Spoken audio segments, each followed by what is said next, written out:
সুপ্রিয় দর্শক, এটি হচ্ছে চাঁদপুর সদর উপজেলার ১০ নং লক্ষ্মীপুর মডেল ইউনিয়নের সাবেক চেয়ারম্যান জনাব মোহাম্মদ সেলিম খানের বাড়ি।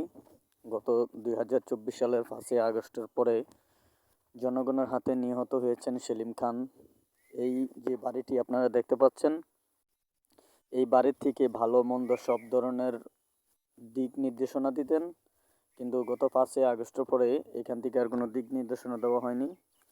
আর এখান থেকেই বাংলাদেশ চলচ্চিত্রে বিভিন্ন চলচ্চিত্র তৈরি করেছেন ১০ নং লক্ষ্মীপুর মডেল ইউনিয়নের চেয়ারম্যান জনাব সেলিম খান। সেলিম খান নিহত হওয়ার পরে এখান থেকে আর কোনো ধরনের নির্দেশনা দেওয়া হয়নি। এই সেলিম খানের ফাঁসার থেকেই বিভিন্ন ধরনের নির্দেশনা দিতে এখন আর নির্দেশনা দেওয়ার মতন কেউ নেই। এইখানে শুধুমাত্র ভুতুরে বাড়ি পরিণত হয়েছে। দর্শক, আপনারা দেখতে পাচ্ছেন মহসিন নিউজ 24-এর মাধ্যমে। দর্শক, আপনাদেরকে দেখানোর চেষ্টা করছি মহসিন নিউজ 24-এর মাধ্যমে। আপনারা দেখতে পাচ্ছেন শুধুমাত্র এটি হচ্ছে চাঁদপুর সদর মডেল চাঁদপুর সদর উপজেলার ১০ নং লক্ষ্মীপুর মডেল ইউনিয়নের চেয়ারম্যান জনাব সেলিম খানের বাড়ি।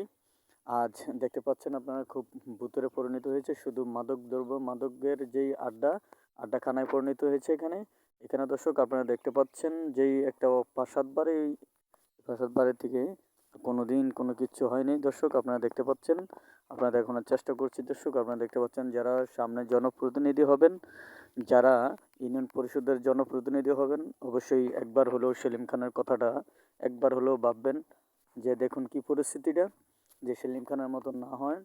দর্শক, আপনাদেরকে দেখানোর চেষ্টা করছি। আপনারা দেখতে পাচ্ছেন মহসিন নিউজ 24-এর মাধ্যমে। দর্শক, এই হচ্ছে চাঁদপুর সদর উপজেলার ১০ নং লক্ষ্মীপুর মডেল ইউনিয়নের সেলিম চেয়ারম্যানের বাড়ি। দর্শক, একবার হলেও ভাববেন, সেলিম চেয়ারম্যানের কথা চিন্তা করবেন।